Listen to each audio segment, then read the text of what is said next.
internet, jika sholat awal sebelum waktunya, maka sholat itu tidak sah jika disengaja. Tapi bagaimana jika saya sholat di luar waktu dengan alasan saya kerja? Contohnya, saya kerja jam 3 sore sampai lepas maghrib. Sebelum jam 3 sore ada waktu saya mau sholat tapi belum waktunya sholat asar. Sedangkan jam 3 sudah tidak dapat sholat karena disibukkan jam kerja. Lalu bagaimana saya harus sholat asar tersebut?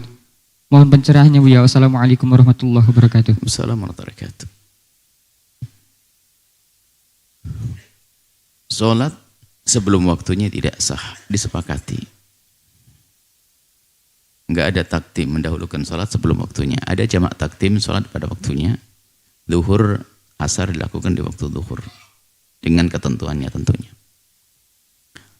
Kalau sholat di luar waktu dianggap tidak sah. Tidak ada satu ulama pun yang mengatakan sah sholat sebelum waktunya. Bahkan termasuk syarat sahnya sholat adalah masuk waktu baik secara dugaan dan mukallaf. Kemudian setelah itu hakikatul amri. Hakikatnya harus memang sudah masuk waktu. Kalau hanya duga tok ternyata belum waktunya dianggap nggak sah. Dikira sudah zuhur. Bangun langsung lihat jam 1, sholat zuhur. Temannya ketawa. Kiki, kenapa? Itu jam yang aku ajukan. Nggak sah sholatnya. Padahal dia menduga zuhur sudah tiba.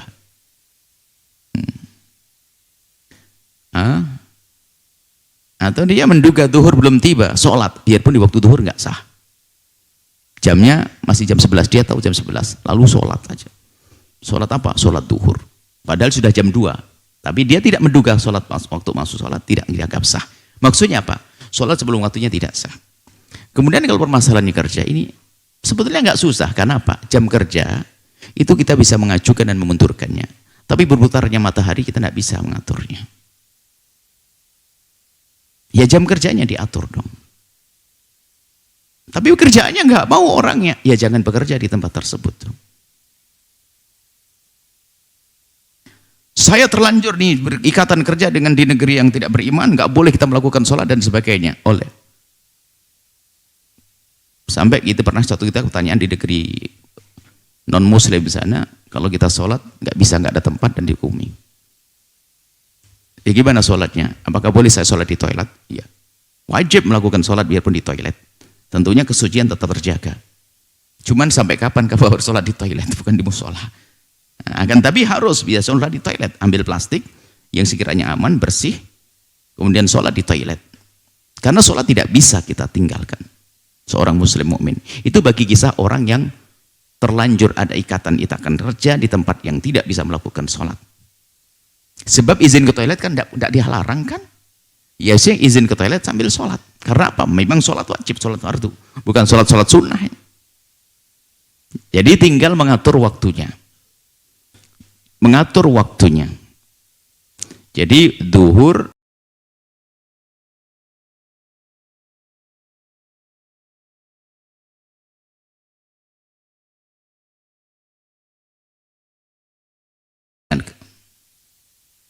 misalnya di dalam bepergian, maka Anda bisa melakukan sholat asar di waktu zuhur, namanya jamak takdim.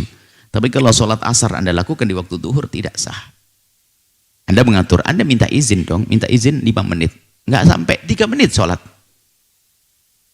Ke toilet kan tidak dihitung ya, masa ke toilet dihitung berapa menit? Anda ke toilet untuk wudhu, habis itu Anda minta izin 2 menit tok sholat, langsung zuhur, selesai. Harus dong, kalau Anda 2 menit saja nggak boleh. Suatu ketika ada satu kawan, dia bekerja sebuah tempat. Kalau saya izin sholat dimarahi, tapi kalau saya izin ngerokok diizinkan. Saya tidak ngerokok. Apakah boleh saya izin ngerokok? Ya jangan, kalau kamu pengen tidak bohong bilang gini aja. Saya mau. Jadi kalau izin ngerokok boleh, tapi izin sholat nggak boleh. Berarti sentimen agama di sini. Lah masa kita hidup dengan orang yang sentimen agama? Dia berikan hak beribadah. Hanya beberapa menit, sholat berapa? Sama sholat menit. Anda sholat duhur 5 menit itu sudah istimewa banget. Itu. 2 menit gak nyampe. Masa 2 menit gak boleh kita untuk sholat? Lalu Anda kerja di mana ini? Apakah itu orang beriman? Kalau orang beriman bahaya sekali orang sholat gak boleh. Kalau orang tidak beriman, dia orang gak ngerti toleransi dong, gak menghargai agama lain. Apakah Anda harus bergaul dengan orang semacam ini? Kita harus ada pendirian yang kuat dalam hal ini. Yang jelas, sholat sebelum waktunya tidak sah.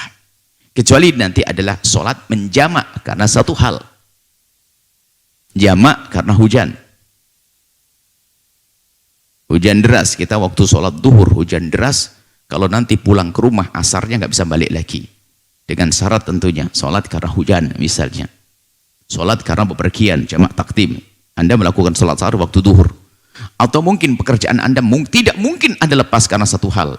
Seorang dokter yang mau ngoperasinya adalah jam 3, pasti hilang operasi bedah saraf. Saya tidak mungkin tinggalkan hal ini. Lalu dia melakukan sholat duhur, sekalian sholat asarnya. Kenapa? Ini menjaga nyawa manusia. Loh kok jadwalnya ini terus operasi terus ini. Nggak bisa digeser lagi. Nah, ini adalah darurat, kasus-kasus macam ini menjadi berbeda. Terus kerjaan Anda yang bertanya apa kira-kira? Apakah kerjaan Anda seberat seorang operasi bedah saraf yang nggak bisa ditinggalkan sekejap mata pun bisa membahayakan pasien atau bagaimana? Nah, seperti itu. Jadi kalau dalam keadaan normal nggak diperkenankan dan tidak sah sholatnya. Tapi ada keadaan darurat, ada hajat-hajat yang mendesak dengan cara jamak takdim, bukan sholat sebelum waktunya. Zuhur Anda lakukan sebelum waktu zuhur nggak sah, apalagi asar. Hanya antara yang bisa dijamak nanti adalah zuhur dengan asar. Sholat asar bisa dilakukan di waktu zuhur. Bisa jadi, mohon maaf, bedah saraf paginya nggak ada, dia harus mengambil waktu 9 jam. Bisa jadi dia sholat duhur, habis sholat duhur sama asar, nanti maghribnya pun tidak sholat, dikot jamak takhir sama isya, karena pas 9 jam. Tidak boleh meninggalkan pasien, bisa jadi. Maka ini juga ilmu bagi para dokter-dokter, biar dia dekat kepada Allah, tapi dengan profesinya yang hebat. Semacam itu. Bisa saja jamak takdim, duhur sama asar, asar sama duhur, maghribnya digabung sama isya, nanti setelah isya jam 10. Jadi mulai jam 1 sampai jam 10, 9 jam selesai. Tuntas selesai isya. Ini bisa saja, tapi kasusnya kasus hal-hal ada hajat, ada keperluan semacam ini. Termasuk dalam, para sebagian ulama mengatakan pengantennya saja, tentu yang syar'i. Penganten ya, perlu nemui tamu dan sebagainya, kalau harus meredelin macam bajunya atau kesibukannya. Pengantin perempuan yang terhormat dengan tamu-tamu perempuan. Dengan perempuan kan pengantin didandani, dengan perempuan sah-sah saja, pakai apa saja dandanannya. Nah, kemudian dia, ini kalau harus sholat asar, sholat duhur dijamak sama asar. Nanti maghribnya dijamak takhir sama isya. Ini kasus-kasus tertentu. Kasus-kasus tertentu. Untuk lebih luasnya pembahasan ini telah kami hadirkan dalam catatan kecil. Biarpun kami perluas, di judulnya pun hanya sholat di saat kita berada di jalan macet atau di atas di tol. Itu gimana solusinya? Kita tambahkan tentang permasalahan-permasalahan semacam ini. Yang jelas kalau sholat sebelum waktunya adalah tidak sah. Tapi ada jamak, adalah upaya. Untuk menjamak masih ada solusi-solusi untuk menjamak. Tentunya ada ketentuan-ketentuannya di saat orang harus menjamak sholat tadi. Tapi tetap dalam waktunya. Sholat asar jamak dengan asar duhur adalah di waktu duhur sama di waktu asar. Nggak boleh menjamak duhur dengan asar di waktu subuh. Di waktu duha nggak boleh. Maghrib dengan isya di waktu maghrib atau di waktu isya. Tidak boleh di luar waktu maghrib. Ingin menjamak maghrib dengan isya di waktu asar, nggak boleh. Harus di waktu maghrib atau isya, seperti itu. Semoga Allah menjaga Anda. Yang bertanya ini tanda orang beriman. Ingin maksimal, ingin istiqomah, ingin tetap melakukan sholat. Cuman dia bertanya bagaimana caranya jika dihadapkan dengan perkataan seperti itu. Dan inilah jawabannya. Wallahu a'lam bishawab. Setelah Anda menyaksikan video ini, jangan lupa berselawat kepada baginda Nabi Muhammad sallallahu alaihi wa alihi wa sahbihi wasallam.